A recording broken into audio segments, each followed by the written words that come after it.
Assalamualaikum warahmatullahi wabarakatuh. Kami dari kelompok G, kelas akuntansi keuangan menengah 2, kelas F, akan mempresentasikan mengenai investment in equity. Sebelum itu, kami akan memperkenalkan diri terlebih dahulu. Perkenalkan, saya Azalia Syarifah Kamil dengan NPM akhir 183. Perkenalkan, nama saya Fatima Yahya dengan NPM akhir 234. Wira Salsabila dengan NPM akhir 306. Saya Amanda Widya dengan NPM akhir 351. Yang pertama ada equity investment. Investasi ekuitas merupakan kepentingan kepemilikan seperti saham biasa, saham preferen, atau saham modal lainnya. Klasifikasi investasi tersebut tergantung pada persentase hak suara investor yang dimiliki oleh seorang investor. Yang pertama yaitu kepemilikan kurang dari 20%, di mana seorang investor memiliki pengaruh yang kurang signifikan. Lalu yang kedua, kepemilikan antara 20% sampai dengan 50%, di mana seorang investor memiliki pengaruh yang signifikan. Dan yang ketiga, yaitu kepemilikan lebih dari 50%, di mana seorang investor memiliki kepentingan pengendalian. Dapat dilihat pada gambar, kepemilikan kurang dari 20% dinilai dengan menggunakan metode fair value. Sedangkan kepemilikan antara 20-50% dinilai dengan metode ekuitas, sedangkan untuk kepemilikan lebih dari 50% dinilai pada laporan konsolidasi. Lalu, untuk keuntungan atau kerugian kepemilikan yang belum terrealisasikan, kepemilikan kurang dari 20% diakui pada pendapatan laba dan pendapatan komprehensif lainnya, sedangkan untuk kepemilikan antara 20% sampai 50% dan lebih dari 50% tidak diakui. Lalu untuk efek pendapatan lainnya, pada kepemilikan kurang dari 20% pada trading, yaitu pada dividend declared dan gain and loss from sales, sedangkan untuk non-trading opsinya yaitu dividend declared dan gain and losses from sale. Untuk kepemilikan antara 20-50%, efek pendapatan lainnya yaitu proportion share of invested net income dan juga gain and loss from sale. Sedangkan untuk kepemilikan lebih dari 50% tidak diterapkan. Selanjutnya yaitu holding of less than 20% atau kepemilikan kurang dari 20%. Ketika investor memiliki kepentingan kurang dari 20%, maka investor tersebut dianggap memiliki sedikit atau tidak memiliki pengaruh atas investasi. Ada dua klasifikasi untuk kepemilikan kurang dari 20%. Yang pertama yaitu investasi ekuitas trading, yaitu dimiliki untuk diperdagangkan. Dan yang kedua investasi ekuitas non-trading, yaitu investasi yang tidak diperdagangkan. Investasi ekuitas trading atau yang dapat diperdagangkan, yaitu di mana perusahaan memegang sekuritas ini untuk mendapatkan keuntungan dari perubahan harga seperti investasi utang yang dimiliki untuk diperdagangkan. Aturan akuntansi dan pelaporan umum untuk investasi ini adalah menilai sekuritas pada nilai wajar dan mencatat keuntungan dan kerugian yang belum direalisasi dalam laba bersih dengan menggunakan metode nilai wajar. Lalu selanjutnya ada investasi ekuitas non-trading. Entry akuntansi untuk mencatat investasi ekuitas non-trading sama dengan investasi ekuitas trading, kecuali untuk mencatat keuntungan atau kerugian kepemilikan yang belum direalisasi. Untuk investasi ekuitas yang tidak diperdagangkan, perusahaan akan melaporkan keuntungan atau kerugian kepemilikan yang belum terrealisasi sebagai pendapatan komprehensif lainnya. Selanjutnya ada holding between 20% and 50% atau kepemilikan antara 20% dan 50%. Investasi dalam saham dengan hak suara kurang dari 50% masih memberikan investor kemampuan untuk memberikan pengaruh yang signifikan atas kebijakan operasi dan keuangan investor. Nah, pengaruh signifikan ini dapat ditunjukkan dalam beberapa cara, seperti perwakilan di dewan direksi, partisipasi dalam proses pembuatan kebijakan, transaksi material antar perusahaan, pertukaran personel manajerial, atau ketergantungan pada teknologi. Dalam hal pengaruh signifikan, yaitu investasi sebesar 20% ke atas, investor harus memperhitungkan investasi dengan menggunakan metode ekuitas atau equity method. Nah, dalam metode ekuitas, investor dan investor akan mengakui adanya hubungan ekonomi yang substantif. Metode ekuitas ini mengakui bahwa pendapatan dari investor akan meningkatkan aset neto, sementara kerugian dan dividen yang diterima dari investasi akan mengurangi aset neto tersebut. Selanjutnya ada kerugian investasi yang melebihi nilai tercatat. Apabila kerugian yang dialami investasi oleh investor melebihi nilai tercatat investasi, apakah investor perlu mengakui tambahan kerugian tersebut? Pada umumnya, investor harus menghentikan penggunaan metode ekuitas dan tidak perlu mengakui kerugian tambahan tersebut. Jika potensi kerugian investor tidak terbatas pada jumlah investasi awal, yaitu misalnya dengan menjamin kewajiban investasi atau membuat komitmen untuk memberikan dukungan keuangan lebih lanjut, atau jika kembalinya operasional yang menguntungkan dari investasi tampak, maka dapat dipastikan investor perlu mengakui kerugian tambahan tersebut. Di sebab selanjutnya ada holding of more than 50% atau kepemilikan lebih dari 50%. Nah, pada sebab ini itu ketika suatu perusahaan memperoleh hak suara lebih dari 50% di perusahaan lain, maka perusahaan tersebut dikatakan mempunyai saham kepemilikan yang pengendaliannya itu lebih besar daripada perusahaan yang lainnya. Dalam hubungan semacam itu, perusahaan investor tersebut yang memiliki kepemilikan lebih dari 50% ini biasanya itu disebut sebagai induk. Lalu perusahaan yang mempunyai saham kepemilikan lebih dari 50% ini umumnya mencatat investasi di anak perusahaan dan menggunakan metode ekuitas yang sudah dijelaskan di sebab sebelumnya. Misalnya yaitu summary of reporting. Nah, di summary of reporting ini ada dua jenis dari summary of reporting. Yang pertama ada investasi utang dan ada investasi ekuitas. Untuk yang pertama yaitu investasi utang. Nah, di investasi utang ini ada 4 kualifikasi. Yang pertama ada investasi yang dimiliki sampai jatuh tempo. Pada investasi yang dimiliki sampai jatuh tempo ini, pendekatan penilaian dan pelaporan pada laporan posisi keuangan ini masuk ke dalam biaya diamortisasi. Sedangkan efek dari pendapatan ini masuk ke dalam bunga diakui sebagai pendapatan. Lalu yang kedua ada investasi yang dimiliki untuk disimpan dan dijual. Pada investasi yang dimiliki untuk disimpan dan dijual ini, pendekatan penilaian dan pelaporan pada laporan posisi keuangan ini masuk ke dalam nilai wajar. Sedangkan efek dari pendapatannya ini yaitu bunga diakui sebagai pendapatan, lalu keuntungan dan kerugian yang belum direalisasi dimasukkan dalam pendapatan komprehensif lainnya. Yang ketiga ada investasi dan yang diperdagangkan, dibeli dan dimiliki untuk dijual dalam waktu dekat. Pada investasi ini, pendekatan penilaian dan pelaporan pada laporan posisi keuangan ini dimasukkan pada nilai wajar, sedangkan efek pendapatan ini masuk dalam kategori bunga diakui sebagai pendapatan keuntungan dan kerugian yang belum direalisasikan dimasukkan dalam pendapatan. Yang terakhir yaitu opsi nilai wajar. Pada pendekatan penilaian dan pelaporan pada laporan posisi keuangan pada opsi nilai wajar ini masuk dalam kategori nilai wajar, sedangkan efek pendapatannya ini bunga diakui sebagai pendapatan, sedangkan keuntungan dan kerugian yang belum direalisasi akan dimasukkan dalam pendapatan. Yang kedua yaitu investasi ekuitas. Di investasi ekuitas ini dibagi menjadi 4 kualifikasi juga. Yang pertama adalah perdagangan. Nah, di perdagangan ini nilai wajarnya ini masuk dalam pendekatan penilaian dan pelaporan pada laporan posisi keuangan, sedangkan efek pendapatannya ini dikategorikan sebagai dividen diakui sebagai pendapatan, lalu keuntungan dan kerugian kepemilikan yang belum direalisasi dimasukkan dalam pendapatan. Yang kedua yaitu opsi non perdagangan. Pada opsi non perdagangan ini, pendekatan penilaian dan pelaporan pada laporan posisi keuangan ini masuk pada kategori nilai wajar, sedangkan efek pendapatan ini yaitu dividen diakui sebagai pendapatan, lalu keuntungan dan kerugian yang belum direalisasi tidak dimasukkan dalam laba tetapi dalam pendapatan komprehensif lainnya. Lalu yang ketiga yaitu metode ekuitas. Pada metode ekuitas ini, untuk pendekatan penilaian dan pelaporan pada laporan posisi keuangan pada metode ekuitas ini dimasukkan atau masuk dalam kategori dalam investasi awalnya dicatat sebesar biaya perolehan dengan penyesuaian berkala untuk bagian investor dalam pendapatan atau kerugian perusahaan yang menerima investasi tersebut dan dikurangi dengan semua dividen yang diterima dari perusahaan yang menerima investasi tersebut.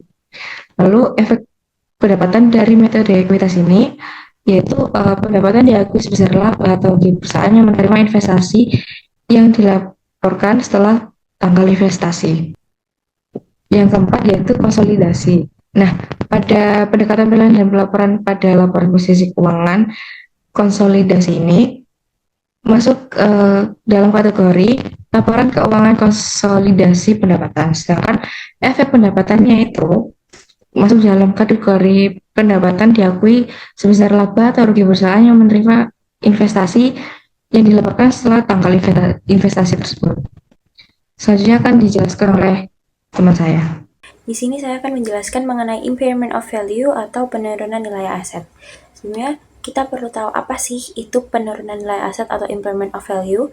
Jadi impairment of value atau penurunan nilai aset ini merupakan kondisi di mana nilai dari suatu aset yang tercatat dalam neraca perusahaan lebih tinggi daripada nilai sebenarnya atau nilai yang dapat diperoleh kembali dari aset tersebut. Sederhananya, aset tersebut kurang berharga dari yang tercatat di buku. Lalu, mengapa bisa terjadi penurunan nilai aset? Jadi ada beberapa alasan mengapa suatu aset ini bisa mengalami penurunan nilai. Di antaranya yaitu perubahan kondisi ekonomi yang pertama, seperti krisis ekonomi, inflasi yang tinggi, atau penurunan permintaan pasar bisa mengurangi nilai aset juga. Lalu yang kedua yaitu perkembangan teknologi. Jadi munculnya teknologi baru yang lebih canggih di era sekarang ini bisa membuat aset lama menjadi usang dan nilainya menurun.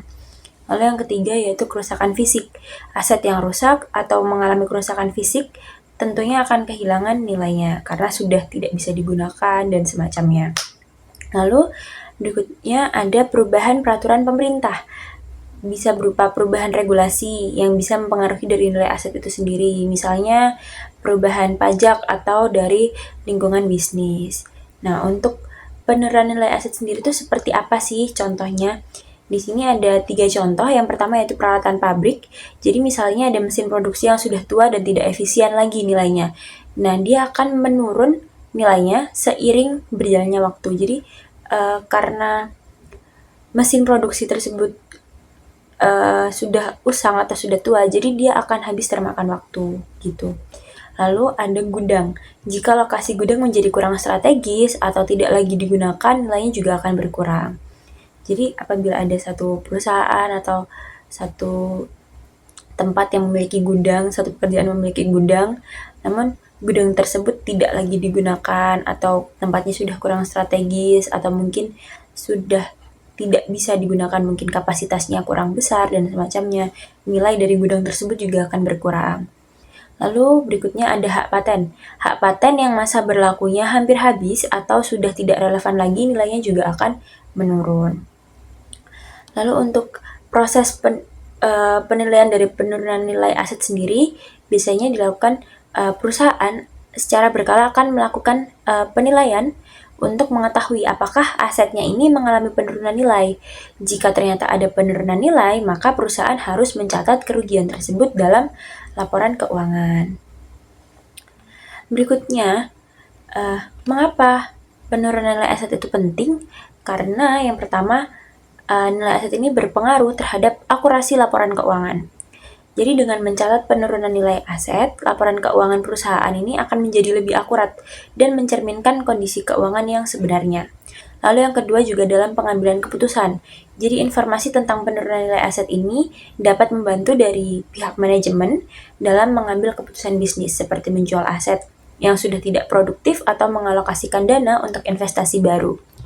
Lalu ada juga kepatuhan terhadap standar akuntansi. Jadi penurunan nilai aset sendiri merupakan salah satu persyaratan yang harus dipenuhi dalam standar akuntansi. Jadi pada dasarnya penurunan nilai aset ini merupakan fenomena yang umum terjadi di dalam dunia bisnis. Jadi dengan memahami mengenai penurunan nilai aset ini, perusahaan bisa mengelola asetnya dengan lebih baik dan menghindari kerugian yang lebih besar. Selanjutnya yaitu recycling adjustment atau penyesuaian daur ulang. Jadi recycling adjustment ini apa? Recycling adjustment ini merujuk pada proses penyesuaian nilai aset atau biaya produksi yang terkait dengan aktivitas daur ulang. Jadi penyesuaian ini tuh dilakukan untuk mencerminkan nilai ekonomisnya yang terkandung dalam bahan-bahan daur ulang yang digunakan dalam proses produksi. Nah, mengapa ada recycling adjustment ini? Jadi adanya penyesuaian daur ulang ini atau recycling adjustment ini penting terhadap Yang pertama yaitu akurasi dari laporan keuangan. Jadi penyesuaian dari recycling adjustment ini membantu untuk memastikan bahwa laporan keuangan perusahaan mencerminkan nilai sebenarnya dari aset dan biaya yang terkait dengan aktivitas recycling atau daur ulang. Lalu juga kepatuhan terhadap standar akuntansi. Jadi banyak standar akuntansi seperti IFRS dan USGAAP mewajibkan perusahaan untuk melakukan penyesuaian daur ulang atau recycling adjustment ini untuk memastikan pelaporan keuangan yang akurat dan transparan. Dan juga dalam proses pengambilan keputusan. Jadi informasi yang diperoleh dari penyesuaian daur ulang atau recycling adjustment ini bisa digunakan oleh manajemen untuk mengambil keputusan yang lebih baik. Jadi seperti menentukan harga jual produk, mengalokasikan sumber daya, dan mengevaluasi kinerja perusahaan ini juga bisa dilihat dari recycling adjustment.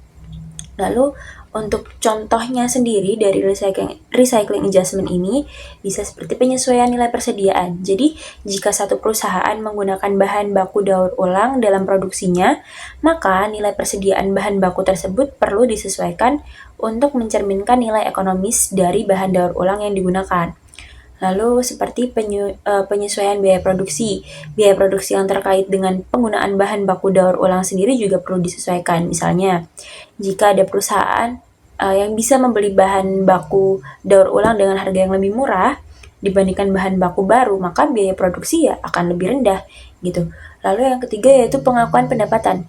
Jika perusahaan tersebut menjual produk yang terbuat dari bahan baku daur ulang, maka pendapatan yang diakui perlu disesuaikan juga untuk mencerminkan nilai tambah yang dihasilkan dari penggunaan bahan daur ulang itu sendiri. Lalu bagaimana cara kita melakukan recycling adjustment atau penyesuaian daur ulang? Nah, proses penyesuaiannya ini atau recycling adjustment ini sendiri bisa dilakukan secara bervariasi tergantung pada jenis industri dan kompleksitas operasi perusahaan. Namun secara umum biasanya yang perlu dilakukan yaitu mengidentifikasi bahan baku daur ulang. Jadi mengidentifikasi semua jenis bahan baku daur ulang yang digunakan di dalam proses produksi tersebut. Lalu juga penentuan nilai ekonomisnya. Jadi kita harus menentukan nilai ekonomis dari setiap jenis bahan baku daur ulang. Nilainya bisa ditentukan berdasarkan harga pasar, biaya pengolahan, atau juga metode penilaian lainnya. Lalu berikutnya juga penyesuaian dari catatan akuntansi. Jadi kita perlu menyesuaikan catatan akuntansi perusahaan untuk mencerminkan nilai ekonomis dari bahan baku daur ulang yang sudah diidentifikasi. Lalu manfaat dari penyesuaian daur ulang ini sendiri apa? Yang pertama yaitu meningkatkan profitabilitas. Jadi dengan kita melakukan penyesuaian daur ulang, perusahaan bisa menghemat biaya produksi dan meningkatkan profitabilitas. Lalu juga manfaatnya bisa meningkatkan citra dari perusahaan itu sendiri. Jadi perusahaan yang menerapkan praktik daur ulang akan dianggap lebih ramah lingkungan dan dapat meningkatkan citra perusahaan di mata konsumen. Lalu mendukung pembangunan yang berkelanjutan. Jadi penyesuaian daur ulang sendiri merupakan bagian dari upaya untuk membangun ekonomi yang lebih berkelanjutan. Tapi apakah berjalan mulus? Tentunya akan ada tantangan dalam melakukan recycling adjustment ini. Yang pertama yaitu dari kompleksitas perhitungan. Jadi penentuan nilai ekonomis dari bahan baku daur ulang juga bisa menjadi cukup kompleks, terutama untuk bahan-bahan yang susah atau sulit diukur. Lalu juga tantangannya bisa dari keterbatasan data. Jadi tidak semua perusahaan itu memiliki data yang lengkap dan akurat mengenai biaya dan manfaat dari penggunaan bahan baku daur ulang itu sendiri. Lalu juga bisa dari segi perubahan regulasi. Jadi perubahan peraturan pemerintah terkait daur ulang juga bisa mempengaruhi cara perusahaan melakukan penyesuaian daur ulang. Jadi recycling adjustment ini bisa kita simpulkan sebagai satu praktik akuntansi yang penting gitu untuk perusahaan yang melakukan aktivitas daur ulang. Jadi dengan melakukan recycling adjustment, perusahaan bisa menyajikan laporan keuangan yang lebih akurat, mengambil keputusan bisnis yang lebih baik juga, dan bisa berkontribusi pada pembangunan yang berkelanjutan. Contoh isu pelaporan multi-periode, jurnal untuk memindah bukukan unrealized holding gain equity ke accumulate other comprehensive income. Nah, diingat ya, karena tadi di sebelumnya masuk ke other comprehensive income, maka di tanggal 31 Desember 2021 perlu dilakukan jurnal penutupan. 31 Desember 2021, unrealized holding gain or loss equity 40.000, pada accumulate other comprehensive income 40.000. Pada 10 Agustus 2022, Open menjual obligasi Lenham-in-nya sebesar 105.000 dan merealisasikan keuntungan dari penjualan. Keuntungan dari penjualan ini karena lebih besar dari cost-nya. Jadi jurnalnya cash 105.000 pada debt investment 80.000. Ilustrasi ini menunjukkan perhitungan dari perubahan dalam akun fair value adjustment hanya investasi Woodsco. Kenapa Woodsco? Karena yang Lemon sudah terjual. Jadi bisa dilihat sekarang karena Lemon sudah hilang, karena sudah terjual, maka Woods yang 7% tadi costnya 120.000 tahun ini, fair value-nya 155.000, berarti terjadi unrealized holding gain sebesar 35.000, dimana sebelumnya tahun lalu adjustment balance-nya itu 40.000. Nah, berarti harus dikurangi sebesar 5.000 dengan cara mengkredit fair value adjustment dan mendebit akun lawannya, yaitu unrealized holding gain or loss equity sebesar 5.000. Misalkan Open melaporkan laba bersih 720.000 pada tahun 2022, termasuk realisasi penjualan atas obligasi Lenham, maka laporan pendapatan komprehensif disajikan sebagai berikut. Net income termasuk 25.000 realized gain on Lenham tadi sebesar 720.000, other comprehensive income unrealized holding loss 5.000, jadi comprehensive income-nya 715.000. Pada tanggal 31 Desember 2022, Open melaporkan investasi utang di laporan posisi keuangannya sebesar 155.000. Dari cost-nya itu 120.000 ditambah fair value adjustment sebesar 35.000 dan accumulate other comprehensive income in equity sebesar 35.000 dari 40.000 dikurangi 5.000. Jurnal untuk memindah bukukan unrealized holding loss equity ke accumulate other comprehensive income sebagai berikut. 31 Desember 2022, accumulate other comprehensive income 5.000 pada unrealized holding gain or loss equity sebesar 5.000. Penyesuaian reklasifikasi ini dapat dibuat di laporan laba rugi, di accumulate other comprehensive income, atau di catatan atas laporan keuangan. IASB lebih memilih reklasifikasi ini disajikan di accumulate other comprehensive income dalam catatan atas laporan keuangan. Untuk kasus Open AJ, penyajiannya menjadi sebagai berikut. Jadi di notes to financial statement akan tercantum seperti ini. Ini adalah suatu tabel yang biasanya muncul di notes to financial statement, merujuk pada akun accumulate other comprehensive income, di mana saldo awalnya adalah 40.000, kemudian ada current period other comprehensive income 20.000 dari 155.000 dikurangi 135.000. Ada amount reclassive from accumulate other comprehensive income 25.000, unrealized holding loss 5.000, jadi ending balance-nya itu 35.000. Transfer between categories. Pemindahan atau pemindah bukan transfer between categories. Jadi bagaimana kalau ada pemindahan di antara kategori yang ada dari satu klasifikasi ke klasifikasi investasi yang lain. Kita tahu bahwa di investasi utang tadi ada HFC, ada HFCS, ada trading juga. Nah, bagaimana kalau terjadi perubahan klasifikasi? Nah, hanya terjadi apabila model bisnis dalam pengelolaan investasi berubah. Jadi perusahaan memang melakukan suatu perubahan secara radikal, secara signifikan terkait dengan model bisnisnya. Bahwa perusahaan memang berniat untuk melakukan investasi. Kalau sebelumnya ditahan dalam waktu yang lama, kemudian terjadi perubahan model bisnis menjadi trading, misalkan ya jika terjadi perubahan ekstrim maka dilakukan pemindahan.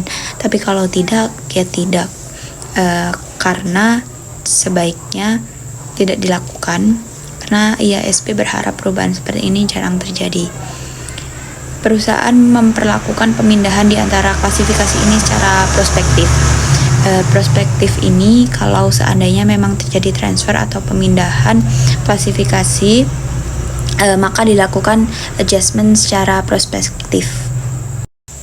Contohnya, British Sky Broadcasting Group (BSG) atau GBR memiliki portofolio investasi utang yang diklasifikasikan sebagai trading, yaitu investasi utang yang bukan dipegang untuk ditagih atau not held for collection, melainkan untuk ditujukan untuk mendapatkan keuntungan atau profit dan perubahan suku bunga. Dengan demikian, perusahaan menilai investasi ini pada nilai wajar. Pada tanggal 31 Desember 2021, British Sky memiliki saldo sekuritas sebagai berikut. Debt investment 1.200.000, fair value adjustment 125.000. Jadi carrying value-nya itu sebesar 1.325.000. Sebagai bagian dari proses perencanaan strategisnya yang selesai pada 4 kuartal pada tahun 2021, manajemen British Sky memutuskan untuk berpindah dari strategi sebelumnya yang membutuhkan keaktifan manajemen ke strategi untuk simpan atau held for collection atas investasi utangnya. British Sky membuat jurnal berikut ini untuk mentransfer sekuritas ini ke klasifikasi held for collection. Debt investment 125.000 pada fair value adjustment 125.000.